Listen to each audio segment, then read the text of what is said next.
Señor mío y Dios mío, creo firmemente que estás aquí, que me ves, que me oyes. Te adoro con profunda reverencia. Te pido perdón de mis pecados y gracia para hacer con fruto este rato de oración. Madre mía Inmaculada, San José mi Padre y Señor, Ángel de mi guarda, interceded por mí. Hoy Jesús en el Evangelio nos hace una comparación. Dice que el reino de los cielos es semejante a un grano de mostaza que un hombre tomó y sembró en su campo, y que de todas las semillas es la más pequeña, pero cuando ha crecido es la mayor de las hortalizas y se hace árbol, de modo que las aves del cielo vienen y anidan en sus ramas. Jesús nos quiere enseñar que este es el modo de actuar de Dios, de lo más pequeño a lo más grande. Así ha sido siempre. Dios tiende a obrar calladamente, casi clandestinamente, no atrayendo la atención sobre sí mismo. San Agustín usa la comparación del pueblo de Dios en la historia con el arca de Noé. Imagínatela, una pequeña embarcación moviéndose entre las encrespadas olas de la historia, de modo que mientras los grandes imperios nacen y declinan, mientras numerosos personajes poderosos aparecen y desaparecen de la escena, mientras ruidos de cañones de guerra y grandes acontecimientos acaparan los titulares de la prensa, el reino de Dios avanza silenciosamente, desconocido muchas veces, pero inevitable. Es la historia de la salvación. C.S. Lewis, escritor inglés, habla de este método de Dios del grano de mostaza al referirse a la encarnación del Verbo, el modo en que Dios entra en el mundo como un niño desconocido de un pueblo desconocido, de una región perdida del Imperio Romano, todo insignificante, y es el Hijo de Dios que viene a hacer nuevas todas las cosas.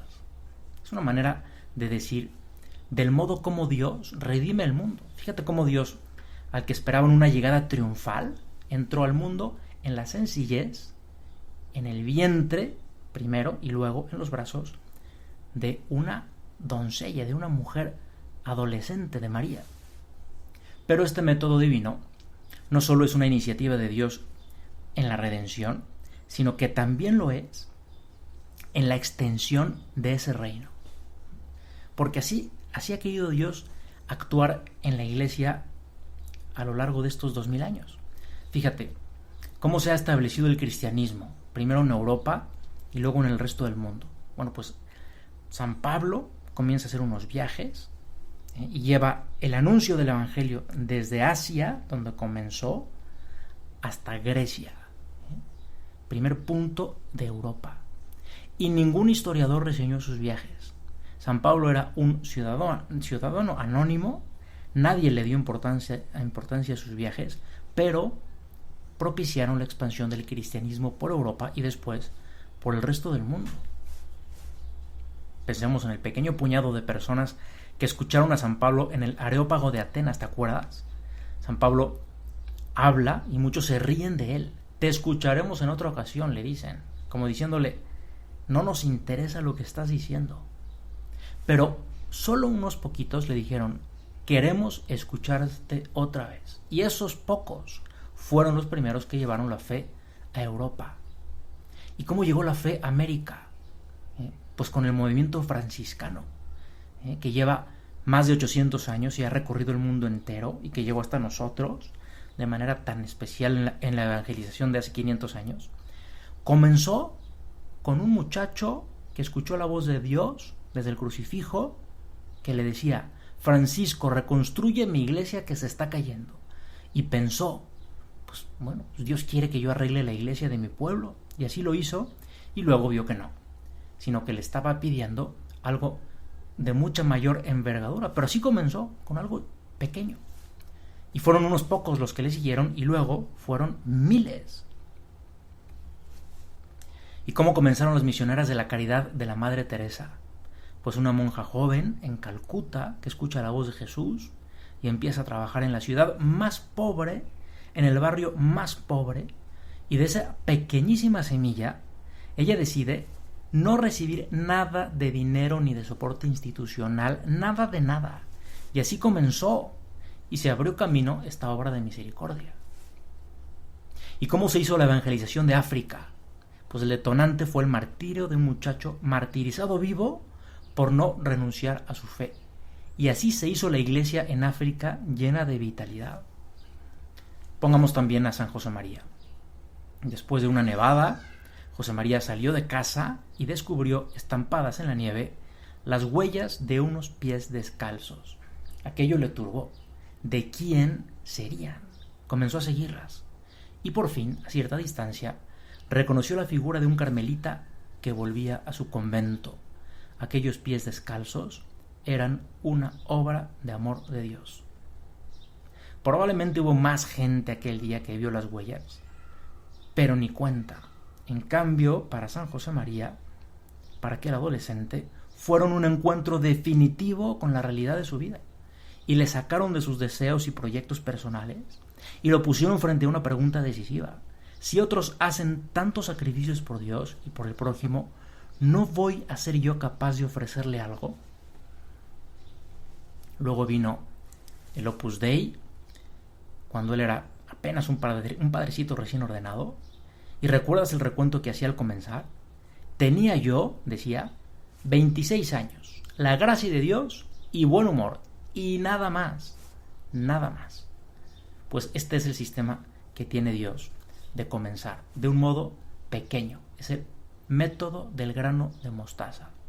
Silencioso, chiquito, a base de fidelidad en la respuesta de sus criaturas, no de posición en el mundo, no de influencia o de poder, ni siquiera de especiales cualidades humanas. Todas esas cosas Dios no las necesita.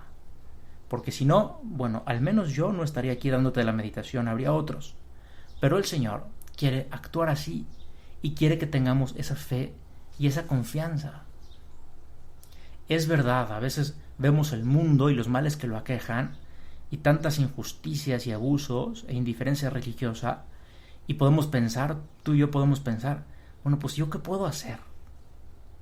Yo te sugiero que no te lo preguntes a ti solo, a ti sola. Pregúntale al Señor: Jesús, ¿yo qué puedo hacer?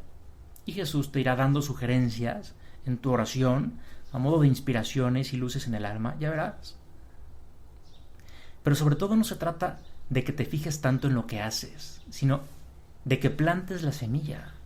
Que no te importa si lo que haces luce o no luce, porque si lo haces por Dios, Él hará su iglesia con esa pequeña semilla. Te cuento una última anécdota. Don Pedro Casiaro, el sacerdote que también siendo muy joven trajo el Opus Dei a México en el año de 1949, bueno, cuando él apenas se hizo de la obra, siendo un muchacho joven, comenzó la guerra civil y se quedó con su familia en Alicante y perdió todo contacto de noticias con los de la obra que estaban del otro lado. Solo se enteraba de noticias dramáticas, de muertes, de sacerdotes, persecuciones, y don Pedro empezó a temer por la vida de San José María al no recibir ninguna noticia suya. Y él más adelante contó que en medio de ese aislamiento y falta de noticias, temiendo que San José María había sido fusilado y los demás de la obra también, se comprometió en su oración seriamente con el Señor a continuar adelante con la obra aunque se hubiera quedado solo. Tenía 21 años, se había hecho del Opus Dei apenas 8 meses antes. Pues es bonito esta manera de reaccionar, pero sobre todo es una manifestación de fe y de meterse en el plan de Dios. El grano de mostaza. Tengo 21 años, quizá me he quedado solo en esta empresa sobrenatural, pero me determino a seguir adelante, porque es de Dios. 2 meses después recibió una postal de que, bueno, ni San José María ni algunos de los primeros habían muerto, y esto pues le animó muchísimo. Supo que no estaba solo. Esto es una gran verdad, que nunca estamos solos.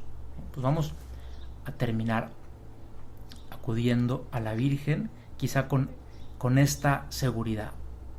Piensa en los apóstoles, a veces un poco miedosos antes de Pentecostés, junto a María. Ella los acompaña en el nacimiento de la iglesia. Y ahí están los apóstoles perseverando porque está ella que les da seguridad. Bueno, este es el método del grano de mostaza que yo te quería platicar en esta pequeña meditación. Síguete tú por tu cuenta junto a María, que ella nos asegura la perseverancia en el camino, en el trabajo, llenos de esperanza en Jesús. A ella le invocamos. María, sé nuestra guía, prepáranos y acompáñanos en el camino de nuestras vidas. Y te doy gracias, Dios mío, por los buenos propósitos, afectos e inspiraciones que me has comunicado en esta meditación. Te pido ayuda para ponerlos por obra.